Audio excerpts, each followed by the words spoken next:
I'm Rhett. And I'm Brandon. And we're the House Dads. Because we're dads who sell houses. But we're also husbands, business owners, sports freaks, Christians, friends, marketing nerds, TV show bingers, and so many more things. Like so many of you, we're just trying to do it all. And we're trying to do it well. And that's what we're here to talk about. Welcome back, everybody. Episode 31. We got a good one for you. But first, we want to give a shout out. Yes. Shout out to you, Apple Podcasts. We're looking at the analytics. You guys you're holding it up. Representing. You're representing. You're listening more than the Spotify people. Right. So while you're there on Apple, they have a really cool section where you can leave reviews. So if you want to go ahead and, while you're on the app, leave us a review, bump those stars up, the ratings up, that would be greatly appreciated. Yes. Also, shout out my mother-in-law. Yes. Check out this nifty little cup. That is awesome. If you are looking or watching online, where else would you be watching? You're not here in the live audience. If you're watching on YouTube, I got a House Dad's Yeti, baby. Has she watched this? Cool. Does she know there's two of us? Yeah, I mean, I think so. She didn't want to get two? Yeah, nope, she didn't get all two. Right, she just got me one. Sorry. It's all good. But yeah, we got a good episode for you guys. Yes. We'll be talking about friendships. Yes, friendship. Yeah. The good, the bad, the ugly. Friendships are difficult, man. They are. I saw a meme the other day, and this is kind of what started it. Saw a meme the other day, and it was like this guy, he was pretending to be at the gates of heaven, and he was like, showing this piece of paper and was like, hey, what's this? What's this? Can you explain this? And on it had written the guys group chat. And he's like, it's kind of like this allusion to, you're going to have to answer for the things you say in the guys group chat. So whether it's a ladies group chat, guys group chat, friends group chat, some things go down in the group chat that you might not just want exposed to the public. You think ladies group chats get like kind of rowdy like guys? It's really neat, man. We're blessed with a great group of friends that our guys group chat is made up of the guys' spouses that are in the girls group chat. Oh, so they have one things that go down in the girls group chat, I'm telling you, there's some stuff that I don't think they'd want leaked. Really? Man, I'm telling you. Just a guy thing. I think the guys' memes are a lot different than the girls' memes, but there's some stuff they don't want out there, that's for sure. Yeah, well, either way, yes, the sacred group chat should not be exposed out there for everybody to hear. Yeah, and then, we've all got that friend, too, that we've got one in our group chat that he never responds to anything. Just out chilling. And then we'll always just every once in a while check in and be like, hey, Brennan, are you okay? And then he'll respond, yeah. I'm just like, he's there, just lurking in the shadows. You're always like, should we get him out of the group? Should we delete him? Or what? Do you want to be in here, bro? I don't know. Yeah, he disappointed me. He left our fantasy football league this year. What? He was our co-commissioner, but he's bettering himself. He's back in school, pursuing some higher degrees. He's in the military. So he's got legit excuses. Yeah. But the league will go on. The league will go on. So anyway, I guess as we dive into this topic of friendship and whatnot, would you consider yourself to be a good friend? Yes. Good. I do. Yeah. I think I'm a really good friend in the sense of like, if we're in the stage of life together. Yeah. It's really hard for me.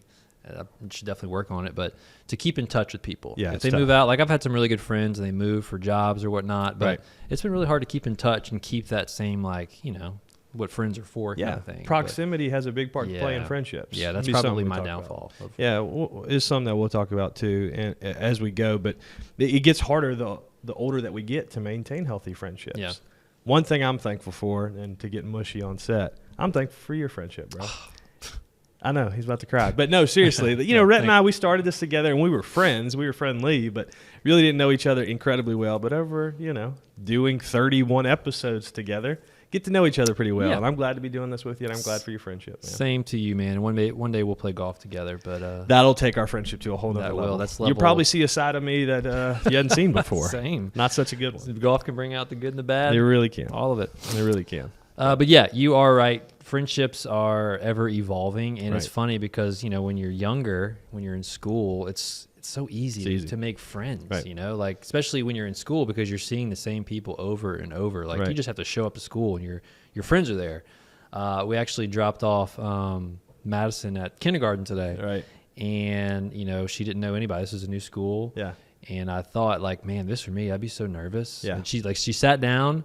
She didn't know anybody, and then she starts talking with friends. And I'm like, man, I'd be so anxious. Like, new school, you don't know anybody. But the kids, it's so much easier to have those relationships. But as you get older, as you graduate high school, everyone goes to college, different colleges or jobs when they graduate college or whatever. It's a little more challenging, especially when you get married. You add those elements, and it requires some work. Exactly.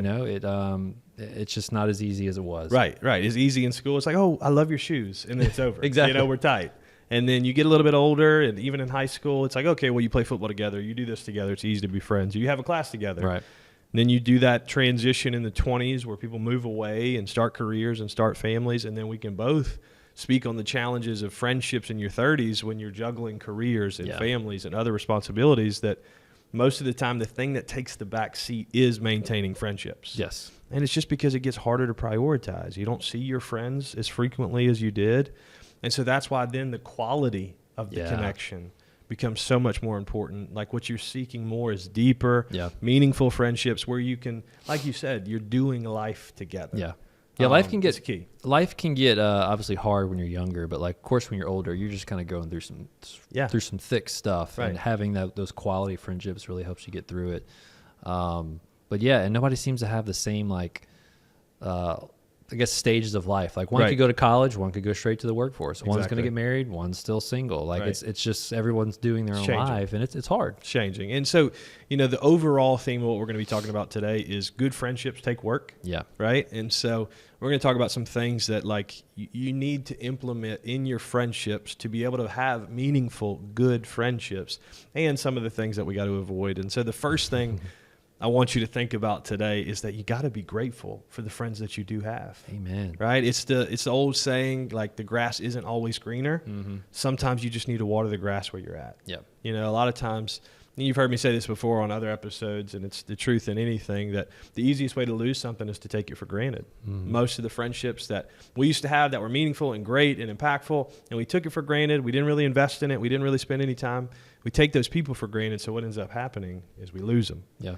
And, with that, our time to prioritize friendships, the older that we get, gets less and less. And so in my mind, I would much rather have 4 quarters than 100 pennies. Yeah. Right? Like at the end of the day, yes, in that analogy, they're all worth the same thing, but you only have so much energy that you can give. Energy and time. Right. And so instead of investing 100 different relationships on a very superficial level, on a very short level, invest in those who invest in you, and really take care of your friends so that you can figure out a way to carve out time for the folks who are most meaningful to you. Absolutely. I mean, it's natural to say, hey, I would love to have a lot of friends. Right. And that's kind of how it was when you were in school. You knew so many people, or like even in college, you just had so many friends. Right. And it wasn't as hard to keep those relationships up. Right.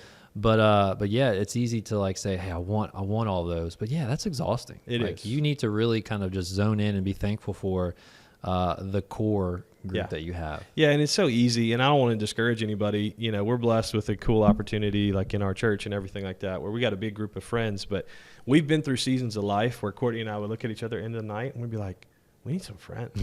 Like we feel alone, like we feel surrounded by people, but we don't really have any meaningful relationships. And so these lessons, or what we're going to be talking about today, came out of some of those seasons where it's like, we were focused on so many of relationships that we wish we had that we were neglecting to take care of the ones that we did. For sure. A lot of times you can want something and miss what's right in front of you. So if that's you and you're like discouraged about the friends that you have or not having very many friends, it may be a real thing. And you could still want more friends. But first you got to kind of take inventory of, have you been good to the friends that you do have? For sure. Yeah, because there's people who you just don't notice sometimes because life happens, but they're still there. You they haven't gone anywhere, but maybe it's you that hasn't quite done your fair share of maintaining that friendship. Because you're looking somewhere else where you think the grass is greener. It's easy to, see friend groups and say, I want to be a part of that one, or I want this one. Like you say, the grass is not greener sometimes. Yeah, we started, it's crazy, 6-7 years ago, and Caden's sitting back here. And Caden is the college young adult pastor here at the church now, but when we started that, when our pastor asked us to start our college and young adult ministry, we really didn't have one here at our church. And we had a pretty big church, but nothing specific for them. And, we had a couple services, and I'll never forget there was a group that were college and young adults. They were in that group. Yeah. And they would not come. They would not come to service. We tried so hard to get them to come. We tried so hard to get in their group. We tried so hard to be their friends. Right.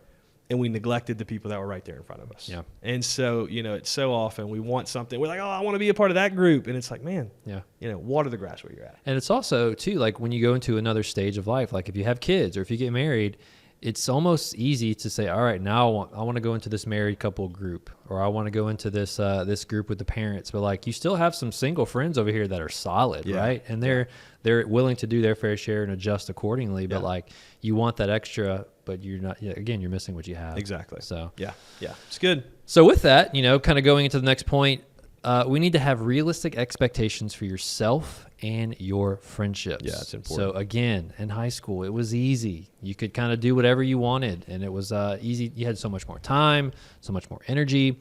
But again, life happens in a good way. Like life changes. You go into different stages. You're going to get married. Some of your friends are going to stay single. You're going to have kids. Some of your friends are going to not have kids.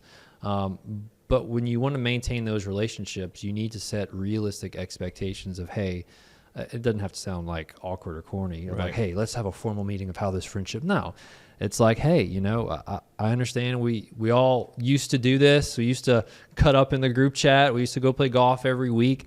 But I love like this stage as well. So I need to find a way to balance that. Exactly. And you got to set those expectations because it's healthy for you and it's healthy for them to know. Otherwise, when you don't communicate that and set those expectations, what happens when you don't set expectations? They're going to set them for themselves. That's and it's right. usually going to miss the mark. It's going to be not aligned. So honesty and transparency, set those healthy expectations because that's the key to having, those fruitful relationships. We've all been on the other end of the conversation where it's like, man, I hadn't heard from you in a while. And then you usually respond with the phone works both ways, right? It's like we have these unrealistic expectations like, well, why hadn't they been reaching out to me? Yeah. You hadn't been reaching out to them. Right. But setting those expectations are so important. I've got a really good friend, one of my best friends, that he's single.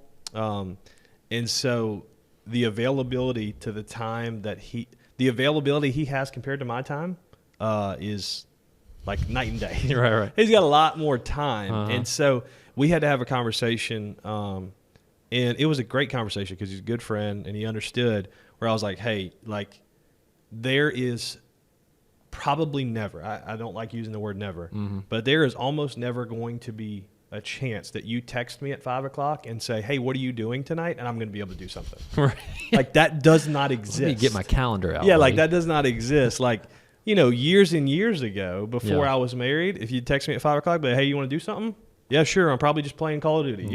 Sure. Right. I've got time. But man, with a wife and a kids, that is different. And it's not that he was ignorant to that because he hadn't experienced that. And so it wasn't anything that he was doing wrong. It was just I had to set that expectation of, hey, man, look, I don't want you to think that I'm being a bad friend because I'm always going to tell you no on that. Right. So you probably just don't even bother asking because I'm just not going to be able to do it. And what do you do? I mean, this is just off the cuff. What do you do when they don't respond well? Like when they kind of put the guilt trip on you, I think it's important that anytime you bring criticism to a real friend and stuff like that, the Bible tells us that wounds of a friend are better than kisses from an enemy, right? And so even though it can feel like a wound, it's like, hey, look, I'm not telling you this for my benefit. Yeah.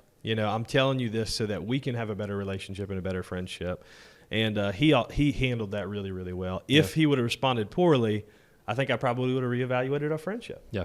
It's like, man, if you consider me a friend, you should allow me to be able to tell you the truth because he's got the same permission in my life. And he knows that. It's like, man, if you see me stepping on something, if I do something wrong, if I hurt you, if I offend you, you can tell that to me and I'm not going to get defensive and be like, no, we have that type of friendship. Yeah. And so, it's a tough combo. It is. It's a really tough conversation. Speaking of group chats, like I'm technically still in it. I've kind of taken a step back because they're just consuming so much time. But there's one guy in there. He is in a different, there's different stages. Some are married, some have kids, some don't have kids, some have girlfriends, and he's just single. Yeah. So he's still the type since high school of like, hey, let's go sporadically, go do this, go whatever, go play Topgolf, we'll go whatever. And nobody can ever do it. I can't do that. And he always gets so mad. Like, we need to just buy a big house and y'all just get rid of your wives and we'll live together. We're like, whoa, buddy. Sorry. Let's set the expectations there. But either way, some people just don't understand. And I think when that happens, you can do your best to set those expectations, but Right. Sometimes you got to think of them not agreeing or Right. maybe not responding the right way. But either way, it has to be done. Sorry if you're watching this. I've been fiddling with my mic like crazy. I think it's Trying to get it right. shifting, but I think it's just falling. But yeah, I mean, and I think that's a perfect transition into the next thing is that, like, I want to give you the freedom, if this helps you, to have different levels of friendship, right? Like, not everybody that you know is going to be your best friend, Right. and just to go back to the ultimate example, you think about Jesus, like he had hundreds, maybe thousands of acquaintances, and I guess you'd say friends or whatnot, but then he had a close pack of 12 that he traveled with. But even then, more so, like when he went in the garden to pray, he only brought 3. Yeah. So it's like you have a tighter group, and the older you get in life, and that's especially going to be true, but for anybody, like, you're going to have different levels of friendships. And then I think it's important to design intentionally different levels of friendships. And I'll get into more about this in a moment, but coming about group chats, so I have these 2 different group chats that I'm in, right? Level 1, Between level 2. the guys. No, I don't have them based on friendships. But I have this group of friends, and we're all married. We're all doing life together. So it's a group chat with a bunch of married guys, and we talk about all kinds of different stuff together. And I wanted to do a little something special for them. And so I had to get their availability. And again, we planned it for 2024, right? Like, it's like, that's how things happen when you get older. So we planned it for 2024, and I told them, hey, look, I'm not telling you anything about this. They none of them know anything about it except for the dates. Yeah. And this is me intentionally investing in these friendships, right? Yeah. But it's funny, their response of a bunch of married older guys, okay, to what I'm about to compare it to, they're all like, well, where are we going? What should we dress like? What are we doing? All that, like, all this skepticism. And I'm like, bro, do y'all not trust me? Just relax. Just go with the flow. And then I have a group of younger guys that, man, I'm so blessed to have this group, and a couple of them are here in this room. And they even, like, dude, their group text is so different than this group text. Yeah. I'm doing the same thing for them, and we're doing it on a different weekend. But when I texted them about this, immediately they're all like, I'm in. Let's go. Like, they don't have any care. Thought about it. They're like, one of them was like, are we going to see the Titanic? Like, are we going to see the pyramids? Like, it's just like, they just are just hyped as can be. Yeah. And it shows even the thing that when we get older, Yeah. a lot of times we get a little bit more apprehensive, a little bit more ornery in our old age, a little less kind, a little less go with the flow. And so, man, the young guys, and they even named the group chat the Goon Squad. And so, affectionately, the Goon Squad. And so, the reason I bring that up is, like, our friendships can either happen by design or by default, right? Like, we think, oh, well, when we were younger, they just happened by default, right? Like, you just go to school together. You got a cool pair of shoes. Great. Yeah. But later in life, you really have to design your friendships. And so, the 3 different levels of friendships that I design in my life, and I think you should do this too, and everybody should. Listen to a new idea. I got this from other people, but I just really implement it, is that obviously, number one, you're going to have a group of friends that are in the same stage of life as you, doing life with you. Kind of that level of people that are doing life with you. That's the group chat that we're a little bit more apprehensive to all this idea. But those are the ones that you can go deep with, like the conversations you and I talk about, like, man, we can't get the kids to stay in their bed. Or, like, we just sent them off to school today. Stuff. Like, you can talk about the things that are really deep and difficult, but then have fun and cut up about, group chats and all the different things that you're going through and doing life together with. So you can really relate in that area. And that's so important. And it's so meaningful to have people that you're doing life with. And then there's another group that's so important. And I've got 2 gentlemen that I specifically carved time out with to meet. And I say this, and I haven't met with them in the last month, but I try and meet with them once a month. Yeah. And it's 2 guys that are older than me. And the way that I found them is I liked what their life looked like. Yeah. I liked them. I respected them. I looked up to both of them. And one of the things that I admire both about them is I know their kids and I love their kids. Right.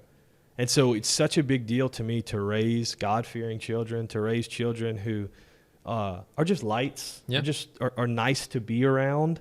And so I see that their kids are that way, and I want to do all of that. Yeah, I want that. Let's talk about how I get there. And they're both businessmen. Businessmen. They both love the Lord. And so I talk to them, and I ask them, like, almost in a formal way, like, hey, can you mentor me? Yeah. You know what I mean? Can you help me? Can you teach me? And I bring difficult things to them. I bring fun things to them and all that. And it's difficult. Sometimes we don't always meet in person, but like a couple weeks ago before our church camp, like I talked with one of them on the phone for an hour and a half, you know, and we just, some things that he had been through, I needed his counseling, I needed his help through, and we just talked through all this different stuff. And they're such a blessing to me. They'll tell me all the time, I'm like, thank you so much. Like, I'm learning so much from you, all this different stuff. I'm like, oh man, you're inspiring us. And I'm like, dude, that's crazy, but I appreciate it. And so like, we have to have people who have gone before us who we can learn from. You know, we've said this before, that wisdom isn't learning from your mistakes. It's learning from the mistakes of others so that you don't have to suffer the consequences. Yeah. And I would imagine, kind of going back to one of our other points, that all of them have the expectation set of kind of what level they are or what that relationship looks like. All of them are friends. Right. But there's a expectation of what type of friendship this is. It's exactly right. And the expectation and the burden of setting these meetings and following up on the people that I want mentorship from is on me. Yeah. I don't ask of them. I'm asking already for their wisdom and their insight and their guidance. So I'm not asking them to set these things up. Yeah. I'm not asking them to plan them. I'm planning them to see when they're available. And so then that leaves us with the last group, and that's obviously the group that you're pouring into, the group that you're giving back to. Like, what's this life mean if you're just like, I'm just going to get mine and I'm good, but you want to reinvest. And so that's my goon squad, right? and they all know that even in that group, I have different relationships with them, like different levels, different depths and stuff like that. And they all know too that like I'm there for them, but I'm busy and I will make time for them. But the burden's on them though, that like, hey, look, we need to meet. They're going to text me and say, hey, like let's get together. They're not waiting on you. Exactly. And so, but at the same time, I'm looking for ways to bless them and stuff like that. That's why I got a little something planned for them as well. What is it? You want to tell me? No, I can't tell you. I can't tell you. But shut y'all's ears, maybe. Is it the Titanic? Yes, it's the Titanic. We're gonna be on the next trip out. But you know, having different levels of friendships, it's inspiring. You got the people you're doing life with. You're always learning from the people who have done it before you, and you're giving back because that's what we should do to the people that you want to invest in. I love it. And the thing is if you're going to be investing in other people, you have to be somebody that somebody wants you to invest in them. You know, so it's like, hey, if you're saying, well, I don't know who to get, you may have to get a little better if somebody wants to follow you. Straight up. Yeah. So just hit you with that. But, you know, we all know this, that nothing good comes without hard work. Hard work. And so we can't have good friendships, can't have good relationships without hard work. Yeah, it takes time. If it's worth having, it's hard, you know. Yeah, and I guess the last thing before we close is, it is important though that like there are friendships that are not good for you. Yeah. Right, and that sometimes you could be friends with somebody for years and years and years, and it used to be good, and it's not now. Mm-hmm. So I mean, I don't know. What's your take on navigating that? Like, how would you know? There's a point where you have to reevaluate, like, has this person gone from a quarter to a penny? Yeah. In value of relationship? Do I float this back to surface level or something I keep investing into? That kind of goes back to what I mentioned with like the group chat that I was in, that I kind of like took a step back. I'm still in it, but I'm not really active. But I could just tell that the relationships, they weren't what I thought were going to bring me up. Yeah. Not in a selfish way, but like, you know, it was just that kind of friendship where it was like whatever level it is, they just pick on each other, just to like show their appreciation. I'm like, I'm older than that. I'm more mature than that, you know? So, I never left the conversations feeling encouraged or like loved. Yeah. So it was hard because it was like a fun group. I had to take a step back. Yeah. You know, it gave me time back. Yeah. To be able to give more time to family and work and the things that, filled me up. Right. Granted, I probably should, and some people did reach out like, hey, no, she hadn't been very active. And that allowed me to kind of have those conversations of like, hey, I love you guys, but like, just gonna have to take a little break. Yeah. Like it's not filling me up. Correct. So maybe I'll come back when I'm feeling a little better, but I just need to be around people that gonna fill you up, that I'm gonna be filled up so I can pour out to others. Right. And I think that's the key, is that relationships take work. Yeah. Sometimes you have to fight for good friendships, but if you're the one doing all the fighting, and the other one's not really investing, not really fighting to have a good relationship, you have to consider if that's a worthwhile investment of your time. Yeah. And that's another way of why it's so hard to start relationships now at our age. Like, you don't know, am I being too, you know? Sure. Or are they like, should they respond back to me before I respond back to them? And it's like, you know, it's hard to not to overthink it. Right. But it's difficult. It is difficult. Yes. It is difficult. But like you say, always worth the hard work, always worth the time investing to do so. It is. It is. So I hope that, you know, this was helpful for you guys. I know that our friendships can be the greatest source of frustration or the greatest source of joy in our lives. And so that's why it's worth fighting for. Absolutely. Yeah. To leave y'all off, we have 2 things for you. 1, we want you to share this in your group chat. Love it. You know, take a break from all the memes and stuff. Just send some sort of edifying podcast to them, which is this one. Yeah. All right. Yeah. Second thing, we want to be your friends. Yes. We want you to add us on good, social media. Dude. All right. That was really good. Follow us on Instagram, on Facebook, YouTube, subscribe, all that kind of stuff. But yeah, we hope this brought you some value. Yep. Friendships are worth having. They're worth investing in. Every stage looks different. Hint for the next episode, but they're worth investing in. So, Brandon, got anything else? Yeah, quick tip. In your group chat, in your conversations, in your life, you know the old adage when mom says, if you can't say anything nice, don't say anything at all. Yeah. That's true. Yeah. If you're just saying things to hurt people, don't say them just because you're their friend. But on the other side, if you're thinking something good about one of your friends, don't not say it. Yeah. Let it go. Don't hold that back. Compliment people. A lot of times I notice and I think like, oh, I've always thought this, but I've never said it. Like, if it's a good thing, tell them. Say it. Pump them up. Be a good friend. Yeah. That's all I got. Absolutely. Well, thank you guys so much for watching. We appreciate your time, and we will see you next episode. See ya.